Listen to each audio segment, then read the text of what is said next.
co-founder of Boon Health. We're going to have a really fun discussion around budgets, hiring versus investing in existing employees, some spicy topics for sure. And who better than Chris to kind of talk about the balance of cash spend versus benefits, and especially health benefits and stuff like that. Chris and I are also going to be at HR Transform, and we're hosting a happy hour. As Emma and Chris' team post this on LinkedIn, we'll share the invites to that as well. But for today, we want to jump right in and start with intros and dive in. People know me. I'm Harris. I'm founder CEO of CandorIQ, based in San Francisco. We do compensation planning and workforce planning, kind of all in one in a single platform. But Chris, I don't want to butcher what you do, so please tell us about a little bit about Boon and your role there. Yeah, thanks, Harris. Hey, everyone. Good to see you. Chris Henrichs. I'm a co-founder and head of partnerships at Boon. We do coaching for all levels of an organization, whether it's personal leadership development coaching or exec coaching, and then wrap it all together with skills-based workshops and group coaching to help drive employee growth, employee retention, and help measure business outcomes for the impact that coaching is having. Okay, I know we're going to get into measuring business outcomes and break this down a little bit further. But Chris, maybe we can dive into your backstory. Why did you start Boon? Yeah, so started Boon with my co-founder, Alex, because we felt like there had to be a better way to support employees, both personally and professionally. My background, I spent 8 years working at JP Morgan. And so I saw really corporate infrastructure for employee development. Oh, and sure. then I left. I joined a Y Combinator startup that was based in SF. And I built out their New York operations. We grew it from 10 to 150 employees. Oh, wow. And I saw very little infrastructure on that side of things. And so we wanted to be able to blend the two together. So providing really robust infrastructure, but finding a way to personalize it to each person. Okay. That's awesome. You felt the pain, you saw it, you saw the impact on a scaling business, and you decided, you want to solve this problem. Exactly. That makes total sense. Kind of my similar journey with CandorIQ. I had a lot of pain around managing budget and compensation, and got tired of just doing it in spreadsheets, and decided we wanted to solve this in software integrated. But Chris, kind of so jumping in, tell us a little bit more about Boon as well. What are the different types of offerings that you have? So and I think that'll provide some context on the rest of the conversation. Yeah, so we have 4 unique product offerings. One is Boon Scale, which is more of an employee benefit. It's completely client-led coaching that can touch on anything from personal or professional. We have Boon Grow, which is more hypo people manager focused. That's really targeted and highly customizable based on different leadership competencies that organizations have across the world. And then we have Boon Exec, which is C-suite executive level coaching with coaches that have primarily are working with C-suite leaders. And then the last one is Boon Together. So that's anything that is happening together, whether that is group coaching, skills-based workshops and developments. So those are the 4 different products that we support our customers on today. Awesome. Chris, the economy's been really tight for the last couple of years, maybe loosening up. We'll see where it goes. And so budgets are really tight, but at the same time, retaining talent is ever critical. Hiring, even if you're hiring a few roles, hiring is very, very important. And so how do you think about that? The budget side of it, but also the talent management side of things? Yeah, no, it's a really good point, and I'm sure something that you all are seeing as well. But I think, as with any budget tightening cycle, people teams become highly scrutinized. So just making sure that every dollar that is spent is being put towards really good use and that is being productive. And I think something that's unique about Boon and something that we add a lot of value on is being able to provide really affordable cost structures for coaching, having usage-based pricing models that align with our customers, and really creating something that's scalable. So being able to build an infrastructure that's scalable for the business, personalized for the employees, and really being thoughtful around where dollars are being spent towards the hypo type talent that we have across our customer base. Got it. Okay. And how do you see this playing out in the market? You know, Boon and beyond Boon as well. Like when people teams are, you know, they want to retain their talent and to motivate them and train them, but there's also like managing budget. How do you see this playing out in real life? Yeah. Like, and what's the role of the CFO in this case as well? Like, how do you pitch the value to CFOs? Yeah, I think we see this every day with our customers and prospects that we're talking to. And I think one of the big value propositions that we offer is allowing for companies to start small, prove our worth, measure the impact that we're having for leaders that we're working with, and then being able to expand from there. And so that's one aspect of it. The second is metrics that we're tracking. So we've proven that for companies that are working with a coach, even if it's just once, they're 50% less likely to turn over relative to their peers. So you add that with increases in productivity, job satisfaction, work-life balance, and resilience, all things that we track for every coaching program that we're providing for our customers.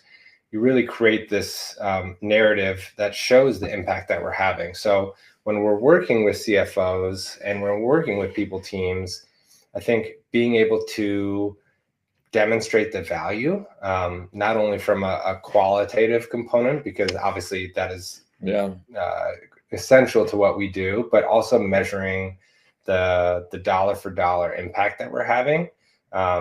Like just in the retention piece, we've measured, I mentioned like the 50% increase in retention.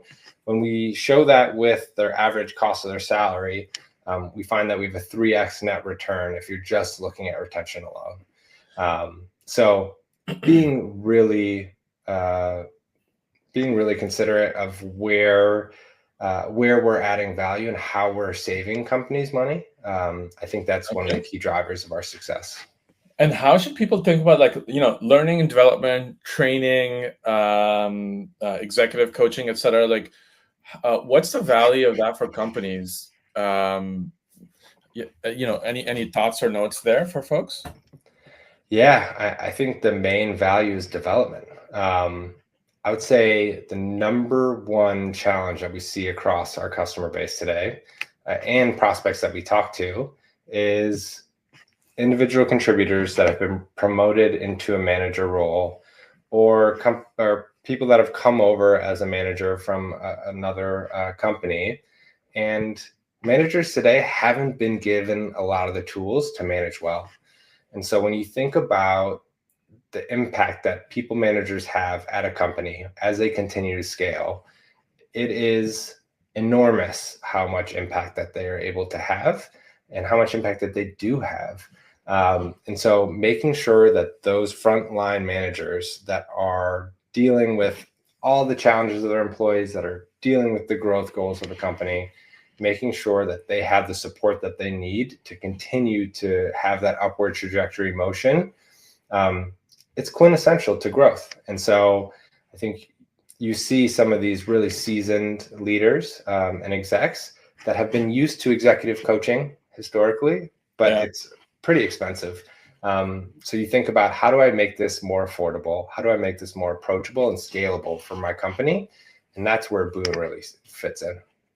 And you know, we're talking about, like, ultimately we want to hire the best talent and retain them. And so part of what you're saying, Chris, is training and educating people is a core part of it. So, like, how do you think about, like, career ladder, skills, competencies, performance, and tying in the learning and development and training, as well as to help people achieve those goals, whether it's performance or get to the next level. Yeah, I mean, it's really important to have those those leveling conversations, those leadership competencies.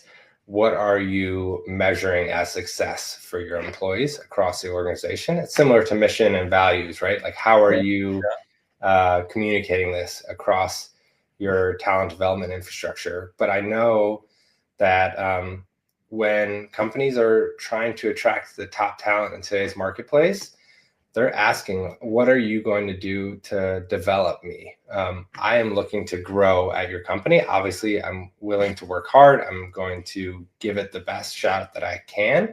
But how am I going to walk away or come to your company and be a better leader and better position than where I am today? And so companies that have this forward-leaning approach to help develop their people really set themselves apart from other organizations that are letting this fall by the wayside. Got it. And that's super helpful. I've seen that in my career as well, both as a manager and executive, where usually most people are motivated, and you filter for the right people, obviously, during the hiring process. But then people invest a lot in like upfront hiring, but then there's no infrastructure, there's no tools, there's no clarity around competencies and career ladders and KPIs, but also there's a gap in learning and development, training opportunities to help people get to the same level. Like, most people can learn if you give them the feedback and if you give them the tools to kind of get there, right? And it's to your point, like you saw in your previous startup as well, like a lot of organizations don't do the second half of it. They invest so much at the top of it, but not downstream. And that is where you spend a lot of time, energy, resources to get people there. But that's really where the next level of building a sustainable infrastructure for growth happens. Developing your people from the top down and bottom up. So yeah, completely agree. And so maybe shifting to kind of to the next area, Chris. So how do you think about hiring as a lever versus investing in employees? And maybe to add more color to it, sometimes people think, yes, hiring is important, especially you're growing, you need more people to fill the role. Everyone has some amount of capacity around productivity, etc. But also, hiring is not the solution. Hiring 10 engineers does not lead to 10x the output. We know that's very, very, very clearly true. It's measured. So in some ways, smaller teams, leaner teams, more empowered teams, more effective teams, that's what gives companies superpowers. And so, how do you think about that? Yeah, and I think you've seen the market shift to where that superpower is hoping to take hold, right? You see some of the world's largest, most well-known companies that have spent a good amount of time over the last 2 years downsizing. And so I think that we're not in a growth at all costs environment right now. So being thoughtful about your people spend, being thoughtful about how you're growing your organization is really critical. But I think you also need to realize you're being asked to, like, the people that you're keeping in place, you're investing a lot in them to be able to grow. And so to be able to grow the business. And so you always want to think about, okay, these are after a large riff or a large decision that people have had to go through, how am I developing my people to do more with less? And so I think coaching is a really amazing way to help align the existing infrastructure development, but also related to different business outcomes and KPIs and all the components that will continue to help drive adoption and help lead to a leaner team that is producing hopefully just as much, if not more, than what you had before the organization felt a little bit bloated. Yeah, and one of our past guests, Courtney, she said it really well, and it's anchored in my mind, which is workforce planning is not just about headcount and budget. Certainly, that's a very important part of it. Like it starts with those things, right? Like you have to set goals and targets, and you have to work with finance and leadership team. But it's also about empowering the people to getting more done. Empowering the people, setting the right goals and KPIs. So headcount planning is both net new people, but also training, career ladders, skills, competencies. Setting goals, promotions, etc. What as a founder as well, what do you see? Like, what are some of the other levers in terms of retaining people, motivating people, and kind of helping them grow in their careers? Yeah, I think a lot of it is based on what you just mentioned, right, Harris? It is setting the infrastructure that allows for growth on a personal level within an organization. And then it's figuring out how you kind of build the structure around supporting the whole human, both personally and professionally. And so once you have alignment from the top down, so being able to have, what are my organizational priorities? How do I have the right people on the bus to go build towards these? What are my targets that I want to reach? Then you can really think about being thoughtful. Like, what are the skills gaps that our teams have? We work with engineering dominant companies that Sure. some of those soft skills can be a little bit harder to attain across the team. But when engineers are doing great work and they become a manager across the org, it can be a bit of a challenge to level them up and get them giving really good feedback, allowing them to delegate and orient around like the broader team vision. And so I think being really consistent and thoughtful around how you're growing your organization, and creating aligned infrastructure makes a huge impact into growing the individual contributors that you have in your team, the managers, all the way to the execs. Got it. Yeah. So just to play that back, Chris, I heard a number of different things. One is like obviously having a company strategy and executing towards that at the very top, and then setting goals and KPIs, hiring towards that, bringing in the right people, communicating their goals and targets, and what they need to achieve, what the company goals are. I think that's pretty powerful incentive motivator. And then lastly, having infrastructure to kind of support this and make this all go around. Is that a good summary of like people have to think about? Okay. Yeah. What do people get? You've done this now twice, I guess, going from, like very small, like, start from 0 to 100 plus employees. What do Series A, seed, Series A, Series B, like early stage companies get wrong? What do they underinvest in typically? I think that there's a propensity to not invest in much at all. You're just focused on driving growth, especially in that Series A early stage companies. Yeah. You're focused on hitting that next benchmark that is going to allow you to raise your next round, and hopefully an up round. And so that's what you're constantly orienting towards. Do I have the right people to get there? Am I driving enough revenue to get to this next milestone as a company? So I think it's just starting with something leads to better outcomes. And that's kind of what I've seen more broadly. That makes sense. And then I wanted to ask you, click into a specific thing that happens, as you're retaining people. Sometimes it's not necessarily, sometimes it's upward mobility and there's a career ladder you want to kind of follow and hit goals. But sometimes, especially as you're growing, it's internal mobility and lateral moves or new role. I mean, companies' needs change as well. And if it's a great person, that's a great culture fit, just because the company's requirements change doesn't mean ideally you can keep them in-house. So tell me about that. How do you think about what companies can do to drive more internal mobility and retooling necessary for people to bounce around, I guess? Yeah, I think that's the internal mobility is really important in allowing people to develop. And so creating paths across your organization for people to grow, and being transparent that like right now as a company, there isn't a ton of upward mobility because we're highly focused on what we need to do as a business. But saying, in a year or a year and a half, this is where we think that you could develop, right? So maybe someone's going from an operational role and they want to go into product management.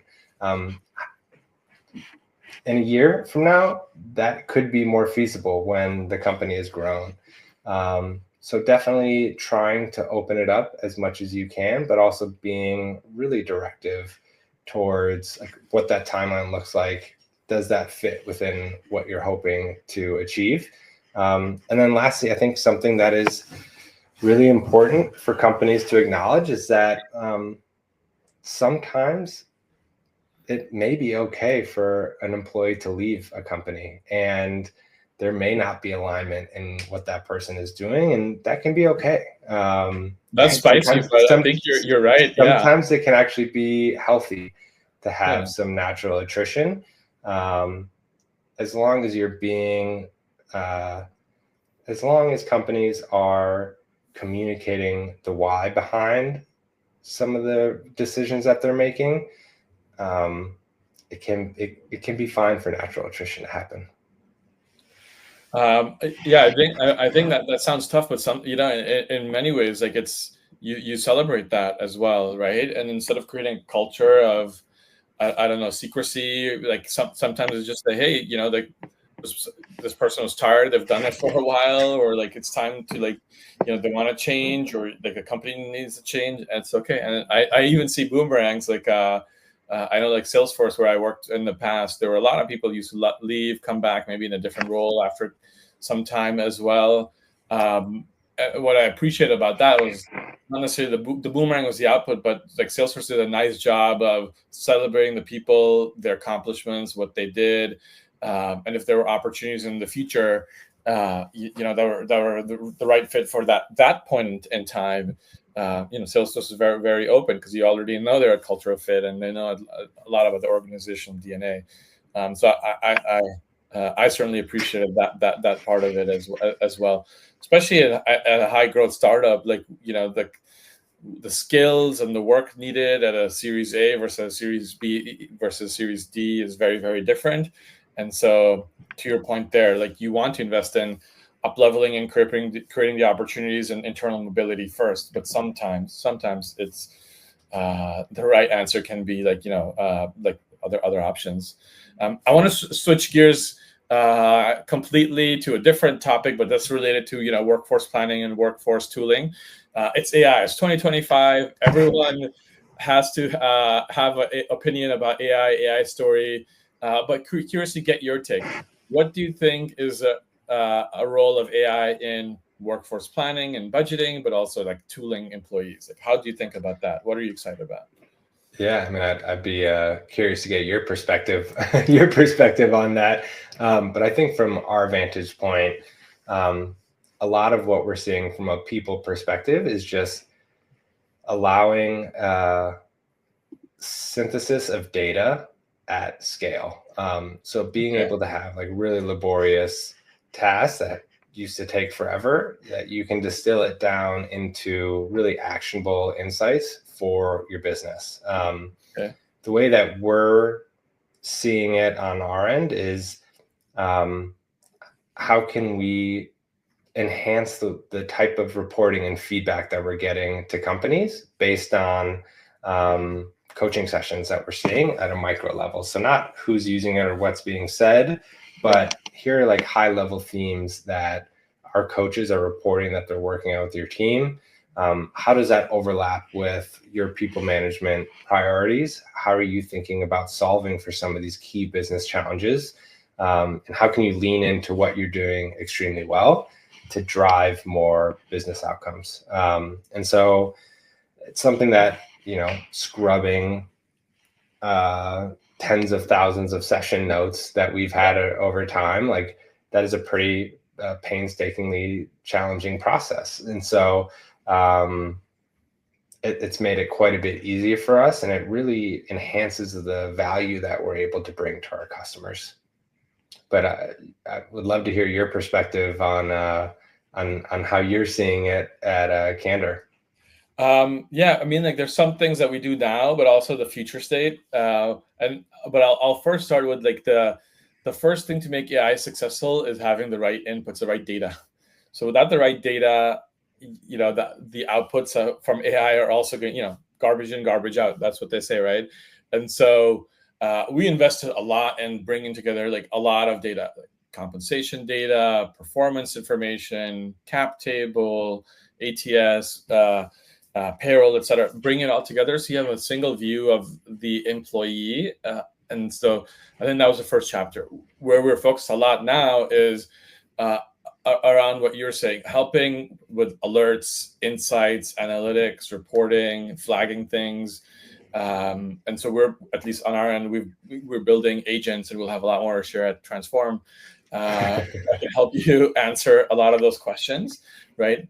But how do I see that in the future? One is like agents for different use cases and for different personas. So like what a manager or exec needs to see is different from what an HR business partner needs to see versus a finance team. In SaaS lingo, it's ultimately personalization and customization. Hopefully, it's a lot more automated and generative, but it's providing the right answers to the right people at the right time. So that's one. The other thing that we think about is providing answers, and providing recommendations in context of workflows. It's easy to build a kind of a wrapper around an LLM out there and give you lightweight answers, and anyone can do that. But I think the real value is going really, really deep and kind of being in the context. If someone is if someone's building out a career ladder, giving them suggestions on like what the right levels and titles and pay ranges are, or perhaps like, when it comes to L&D, like sort of recommending courses based off like the gaps in performance reviews that you might have seen as well, right? And so in context, AI, I think is really, really kind of the next chapter as well. So those are some of the thoughts. I know I can talk about this topic for a very long time, a lot more opinion, but those are some of the immediate things I think of. It's really ultimately AI as a tool to provide, provide answers and solve use cases for people. And so if you're wearing that hat, like what problem am I solving for my customer, you can usually back into what should the AI do. Yeah, and I think hearing you talk, I appreciate it, is because it really can be very predictive in nature. Whether employees are at risk of leaving, you can see some of their engagement metrics, pattern matching around lack of development opportunities, workload imbalance, really thinking about how HR teams can get their hands dirty and start to understand some of these components of how a business is growing and developing. I think using AI to just allow someone to scale themselves is so powerful. That's a really good point. I want to click on that more. I think the other opportunity there is, like, to your point, like prediction, forecasting, right? And I'll give an example in our space. Like, if you have a budget of $5 million, are you hiring 10 people in the US, or are you hiring like 20 people in Costa Rica, or 30 people in India? Like, how do you build these kind of multivariate models, right? Like, there's different trade-offs as well. And so forecasting what that could look like, what your budget, your spend could look like, or if you're doing promotions or investing in internal employee retention, as we talked about as well, merit, et cetera. Like, how do you carve the dollars? So AI can help do those type of calculations, which are really, really hard to do in spreadsheets. Maybe you could, because you worked in banking in the past, but most G&A functions, they can't do this or need a lot of resources to, right? And so I think that's a huge opportunity as well. Totally agree. Are there any things, Chris, that we didn't get to touch on as we talk about the spend management, workforce planning, and workforce tooling? Anything you want to call out? Yeah, I mean, I think some of the main things that hope people take away from this is that there are options and different ways to approach a situation, just like you were talking about with the modeling. Do you hire different people around the world? Like, what does that look like? What is the trade-off? And a lot of times I think it can be daunting to think about some of these challenges, but I really view it as an opportunity. It's how can you create a structure of different partners that are helping you solve these complex challenges that are allowing you to focus on building a really strong business. And a lot of times it's not just going to be built around compensation. It's not just only going to be built around pulse surveys. It's how do I make this all work together? And how do I think about growing our company in the best suited manner to what our team really needs? It's using all these different data points to help create an informed and advised decision across the entire company. And I think, the best investment a company can make is in its people. I was speaking with a CFO recently, and it's a large private equity backed company with over 1,000 employees globally. And he said, I view my role as a CFO as like it's at the triangle is the decision-making power. You have the CEO, the CFO, and the chief people officer, CHRO. And if you have alignment in those three roles and how we're going to grow the company, that is what it's going to produce the best outcome. And not to discredit the other chiefs, but just thinking about business growth and development, like creating that triangle alignment on how you're growing the business is critical. Chris, I couldn't think of a better way to wrap up this conversation. So thank you there. I'm going to recap a few things really quickly. I know there was a lot of nuggets here. One was we'll start with the triangle: CEO, CFO, CHRO.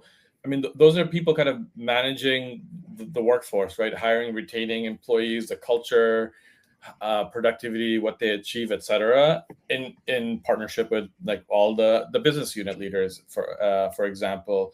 And so having that like triumvirate work together and really thinking not just about budget and headcount, but really about who are the right people at the company to do the job and empowering them, whether it's training, whether it's setting communication, KPIs, etc. All of those things is super, super key.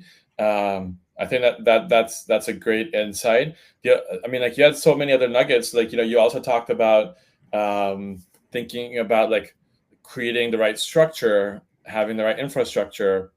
It's a funnel in some ways, like hiring the right people, then investing in them to retain them and skill them the right way, to like creating opportunities for internal mobility, and like expanding into other roles. Like really, if you think about that as a funnel, like investing in all of those pieces is super important for organizations. Often companies maybe do that too late or do too little of it, and once people leave or when they're not productive, it's a much harder problem to solve. So like in I'm not a doctor, but in medical field, like like doing the diagnosis, the prognosis, like early upfront and being predictive around it is and investing upfront on your health, right, is far better than once you have health issues.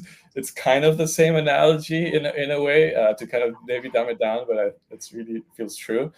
I know you talked about AI and how AI can help with like analytics, forecasting, predictions, actions, in the context of different workflows. That's the dream state, and like personalized and customized by the use case and the persona.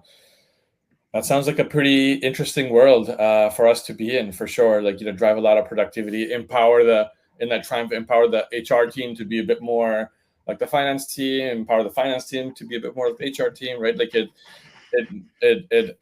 helps bridge those sometimes gaps or together, and ultimately to kind of achieve the business goals that you talked about. 100%. Chris, thank you so much. I know this was an awesome session.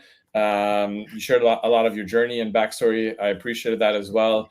And we are going to co-host a happy hour at HR Transform, which is just 2 weeks away. It'll be at a 5:30 on a Wednesday. We'll link all the information because I know I'll get this information wrong sometimes. It's I gonna be think it's 5:30 on a Tuesday. On a Tuesday, there we go. I always get the day wrong. So 5:30 on the Tuesday, and it's right across from the NGM. It's gonna be an oasis after a crazy day of conferences where people could come in and relax and just hang out and build bonds, and just have a good time. So I invite our folks to kind of come join there and bring their friends. Excited to see everyone there. Yeah, thank you.